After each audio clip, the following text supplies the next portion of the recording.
Hindi online series में आप सबका स्वागत है। सब अपनी अपनी बुक लेके बैठेंगे। मैं आज यहाँ पे इस कहानी को आपको समरी के रूप में सुनाऊंगी, ठीक है। तो सबसे पहले हम लोग इसका काव्य परिचय पढ़ेंगे। इसके लेखक आज हम लोग जो लेसन 2 पढ़ेंगे, इसका नाम है महायज्ञ का पुरस्कार। एक यज्ञ होता है, एक महायज्ञ होता है ना।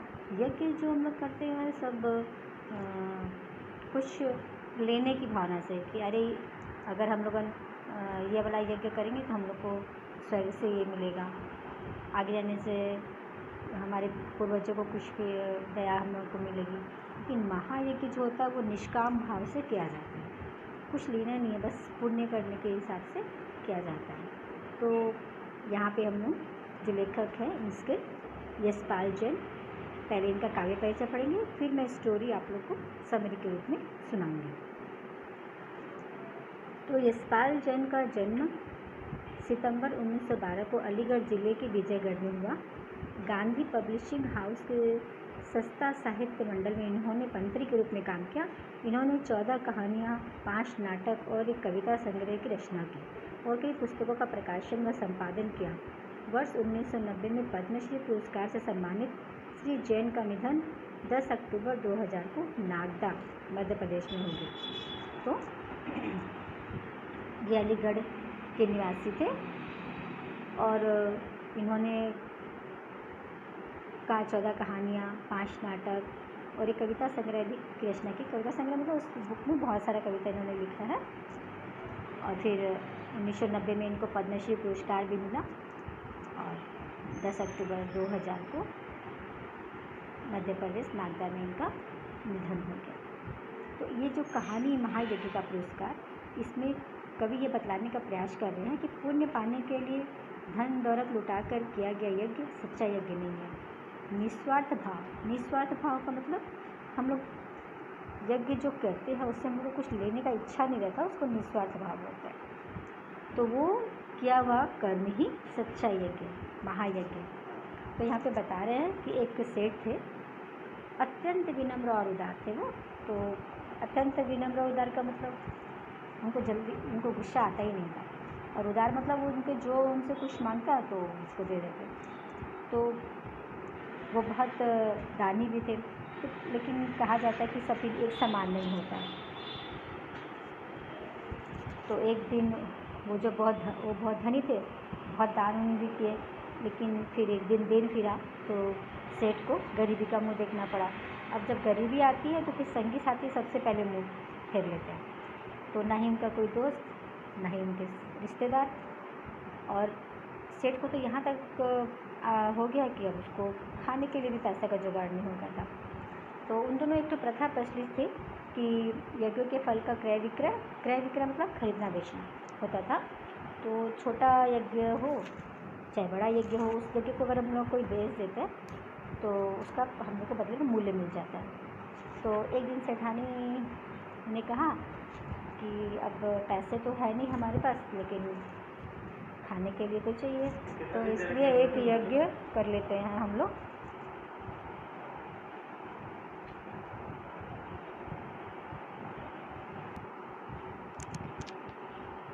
तो ये बात सुनकर सेठ तो पहले बहुत दुखी हुआ, लेकिन बाद में अपनी तंगी का विचार करके वो यज्ञ बेचने के लिए तैयार हो गया।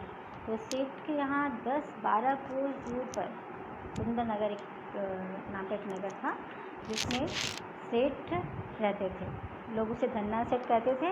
यह अफवाह थी कि उसकी सेठानी को कोई देवी शक्ति प्राप्त है, जिससे वह तीनों लोगों की बात जान लेते हैं, ठीक है।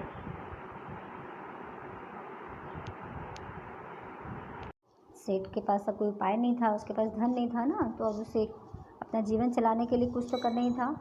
तो अब सेठ अपना यज्ञ को कुंदनपुर के सेठ को बेचने का निश्चय किया। अब वो बड़ा विवादाग्रस्त था विवादाग्रस्त माने संकट में घिरा हुआ था, वो क्या करे क्या ना करे। तो दूर की मंजिल थी, तो सेठानी जैसे तैसे पड़ोसी से थोड़ा सा आटा मांग लाई और रास्ते के लिए 4 मोटी मोटी रोटियां बना पोटली में बांध कर सेठ को दी। सेठ बड़े तड़के उठकर कुंदनपुर की ओर चल दिया, ताकि गर्मी के दिन थे तो बाद में उसे धूप ना लगे। लेकिन फिर भी रास्ता बहुत लंबा था वो खूब तेज़ चल गया, और लेकिन आधा रास्ता पार करते करते अब उसे चलने में कष्ट होने लगे, उसके पसीने आने लगे। तो वो क्या किया, भूख भी लग रहा था उसको, तो वो एक पेड़ के नीचे बैठ गया। तो उस पेड़ के सामने में एक कुआं भी था। उस कुआं को देख के सेठ ने विचार किया कि यहाँ पे थोड़ा सा रुक कर विश्राम कर ले और उसमें वो खा भी ले। तो पोटली में से लोटा डोर निकाल के उसने पानी खींचा और हाथ पैर धोए और फिर वो खाने के लिए बैठा। तो जैसे वो रोटी तोड़ के लेने ही वाला था कि पास में उसने देखा एक कुत्ता छटपटा रहा है और उसका पेट जो है कमर से लग गया। पेट कमर से लगना मतलब वो कुछ खाया नहीं है ना। तो अब ये सब देख के सेठ का हृदय दया से भर गया। उसने बेचारे को कुछ वो अपनी एक रोटी खाने के लिए उसे दे दी।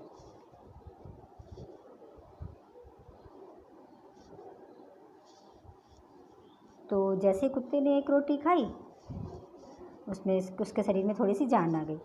फिर वो मुंह उठा के सेठ की ओर देखने लगा। तो वो ऐसे देख रहा था जैसे वो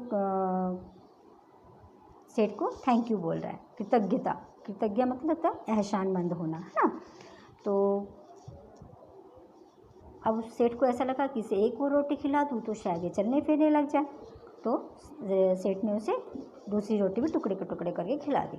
अब 2 रोटी खाने के बाद में कुत्ता के शरीर में शक्ति आ गई और वो खिसकता हुआ सेठ के पास बैठ गया। तो सेठ ने देखा कि अब तो ये चल नहीं पा रहा, खिसक रहा है। तो वो सेठ ने अपनी तीसरी रोटी भी उसको ये सोच के खिला दी कि चलो इसे खा लेने दो, मेरा क्या है, मैं ये 2 खाया, 1 खाया, एक बराबर 1 खा लूँगा। तो वो जब तीसरी रोटी खाई तो कुत्ता खड़ा हो गया। अब वो आके सेठ के पास हो गया। अब जैसे चौथी रोटी वो कुत्ता मुँह में सेठ डालने ही वाला था कि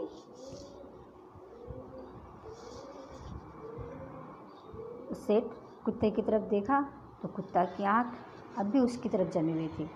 तो और उसकी कुत्ते की आँख में करुण याचना माने पुकार कि भाई मुझे और भूख लगी, आप खिला दो। तो सहसा माने अचानक सेठ के मुंह से निकला, हाय बेचारा कितने दिन से भूखा है। ठीक है, तो ये सोच के उसने चौथी रोटी भी उसे खिलाने की सोच ली और कहा मेरा क्या है, पानी पी लूँगा, उससे मेरा काम हो जाएगा। ठीक,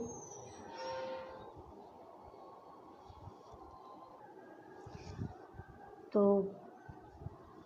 सेठ जो है उसने उसको चौथी रोटी भी खिला दी और वो खुद 1 लोटा पानी पीकर थोड़ा विश्राम करके अपना वहाँ से चल दिया।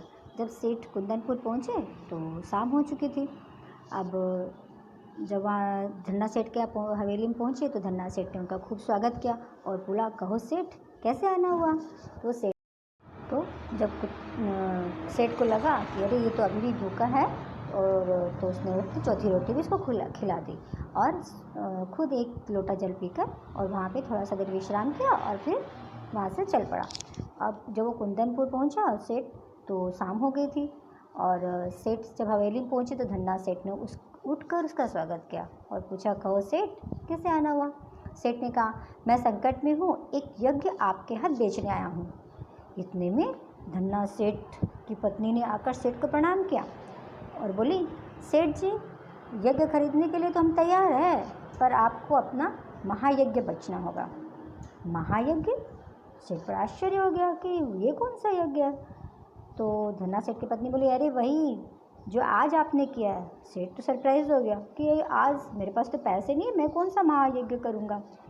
तो वो सोचे कि उसको शायद मजाक उड़ाया जा रहा है, पहले बहुत धनी था अभी वो गरीब है तो शायद मजाक उड़ाए। तो फिर वो बहुत पोलाइटनेस में बोले कि आप आज कहती है, मैंने तो बरसों से कोई यज्ञ नहीं किया और मेरी स्थिति ऐसी नहीं है, मेरे पास तो पैसे ही नहीं है। तो धन्ना सेठ की पत्नी ने कहा, नहीं सेठ, आज आपने भारी यज्ञ किया है, महाराज उसे बेचोगे तो हम खरीद लेंगे। सेठ विस्मृत विमूढ़ माने हैरान परेशान हो गया। तो उन्हें निश्चय हो गया कि इन लोगों ने यज्ञ खरीदना नहीं है, इसलिए ऐसे बातें कर रहे हैं। तो फिर वो रानी बोली कि बताओ सेठ, क्या आप राजी हो उसे बेचने के लिए। सेठ ने गुस्से में थोड़ा कह दिया, सेठानी जी हंसी छोड़िए, काम की बात करिए। बरसों से मैंने कोई यज्ञ नहीं किया, आज आप कहती हैं और सेठानी ने समझा, आज रास्ते में आपने स्वयं रोटी नहीं खा के कुत्तों को खिलाई ना, यही तो महायज्ञ है। यज्ञ कमाने की इच्छा से धन दौलत लुटा कर किया गया यज्ञ सच्चा यज्ञ नहीं है। निस्वार्थ भाव से किया गया कर्म ही सच्चा यज्ञ महायज्ञ है। क्या आप इसे बेचने के लिए तैयार हैं?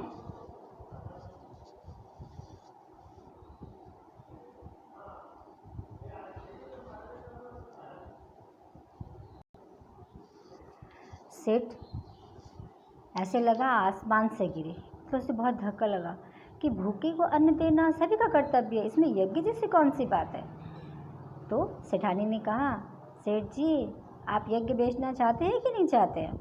तो सेठ ने कोई उत्तर नहीं दिया, अपनी चुपचाप पोटली उठाई और हवेली से बाहर आ गए और अपने मानवोचित कर्तव्य का उचित मूल्य लेना उससे अच्छा नहीं लगा। मतलब ये तो एक मनुष्य का कर्तव्य है कि अगर कोई भूखा है तो उसको रोटी खिलाया जाए, कुछ दिया जाए खाने के लिए, और वही काम सेठ ने किया तो अब उसके लिए मैं पैसा लूँ, ये बात उससे अच्छा नहीं लगा। तो कुंदनपुर की धर्मशाला के चबूतरे पर भूखे पेट जैसे तैसे रात बिताकर सुबह सुबह वहाँ से चल दिया और शाम होने पर घर पहुँचे। अब सेठानी तो घर में बड़ी आशा लगाए बैठी थी कि भाई सेठ जी आएंगे तो कुछ पैसे से लेके आएंगे, लेकिन जब वो देखी कि सेठ तो खाली आता है तो डर गई और बोली, क्यों धन्ना सेठ नहीं मिले?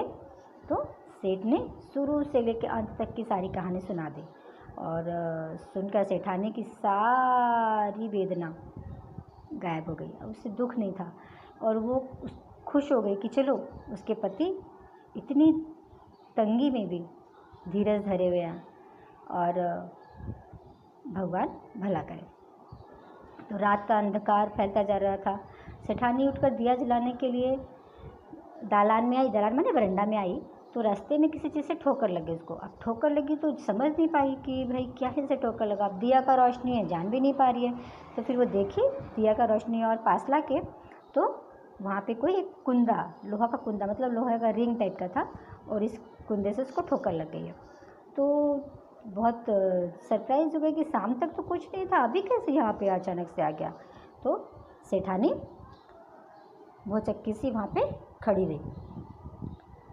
फिर सेठ को बुलाकर बोले, देखो तो यहाँ पत्थर कैसे उठ के आ गया। सेठ भी आश्चर्य में कि दिए की, फिर उन्होंने दिए की टिमटिमाती रोशनी में ध्यान से देखा तो किसी चीज़ का ढकना है, ठीक है। तो सेठ भी नहीं समझ पाया कि आखिर बाजरा क्या है। सेठ ने कुंदे को पकड़कर खींचा तो पत्थर उड़ गया और अंदर जाने की सीढ़ियाँ निकल आई। सावधानी से सेठ और सेठानी हाथ में दिया लेकर नीचे उतरे और उतरते ही इतना प्रकाश, इतना रोशनी कि उनकी आंखें चौंधिया गई, मतलब खुली रह गई आंखें। सेठ ने देखा ये एक विशाल तहखाना, मतलब नीचे ज़मीन के अंदर जो घर होता है, रूम होता है, उसको तहखाना बोलते हैं। और वहाँ पे जो रातों से जगमगा रहा है वो।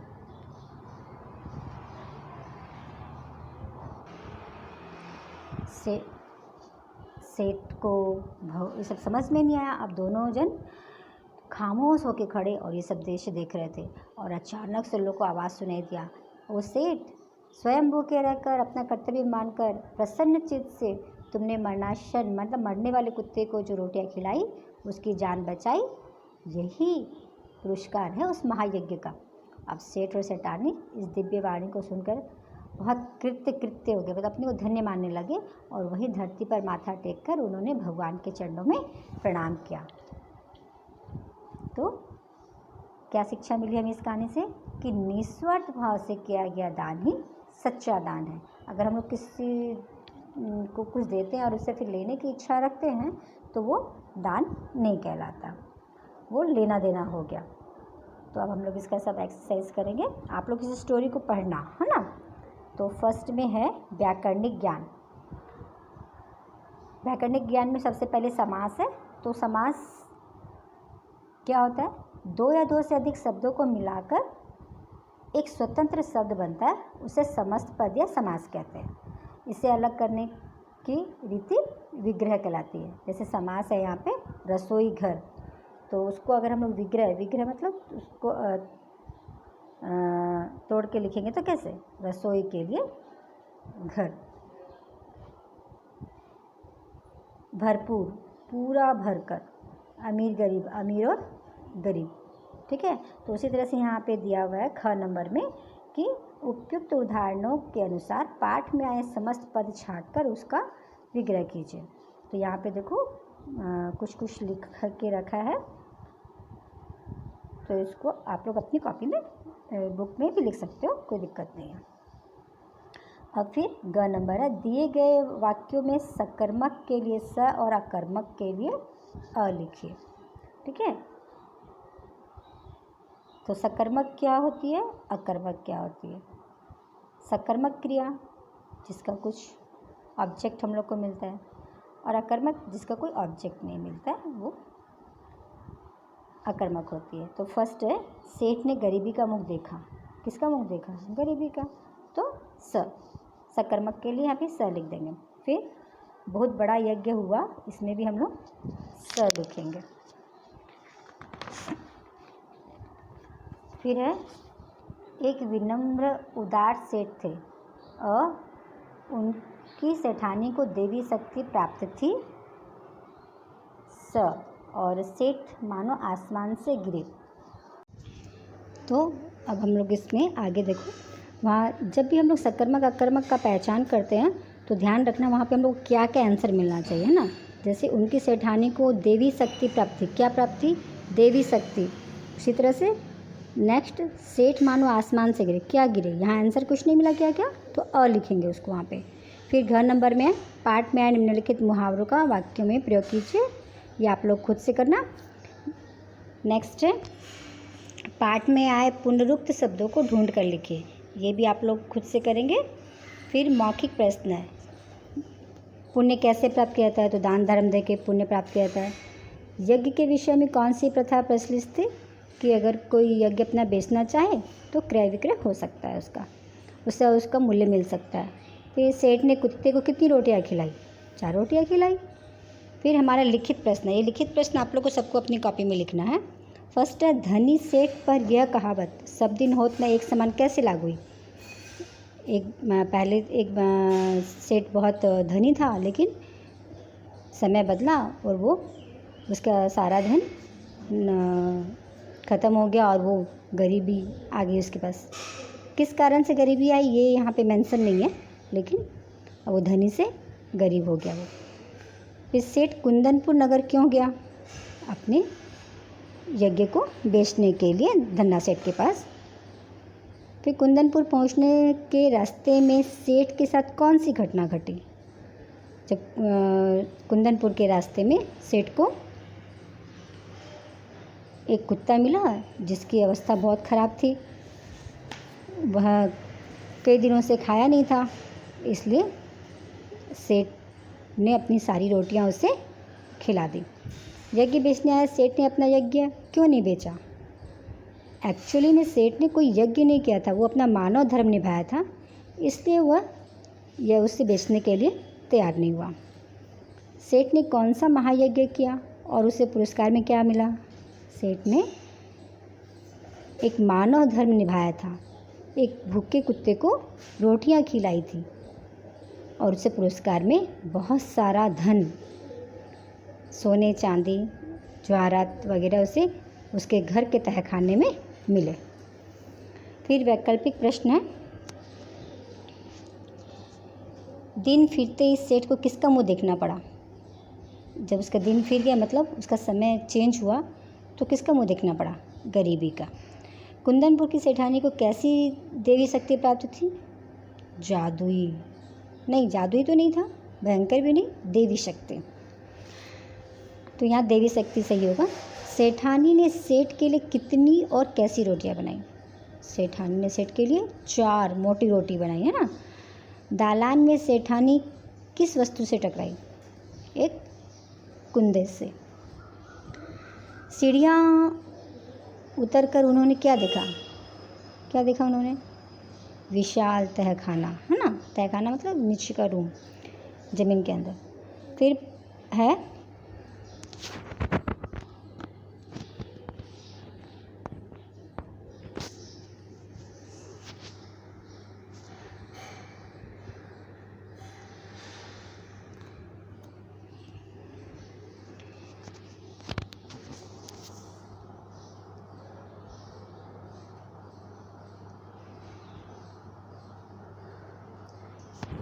पंक्तियों को पढ़कर नीचे लिखे प्रश्नों के उत्तर दीजिए। तुमने मरणासन कुत्ते को 4 रोटियां खिलाकर उसकी जान बचाई। उस महायज्ञ का यह पुरस्कार है। किसने किससे कहा? तो किसने किससे कहा? ये बात तो दिव्यवाणी हुई थी ना आसमान से। तो ये अदृश्य स्वर ने सेठ और सेठानी से कहा। उसने रोटियां खिलाई, इस कथन में खिलाने वाले की किस चारित्रिक विशेषता का पता चलता है? उससे उसके उदारता का पता चलता है। पुरस्कार में से क्या मिला? पुरस्कार में उसे क्या मिला? जवाहरात, हीरे जवाहरात मिले, बहुत सारा धन मिला। फिर 6 number fill in the blanks है। तो ये मैंने लिख रखा है, इससे आप लोग कंप्लीट करना।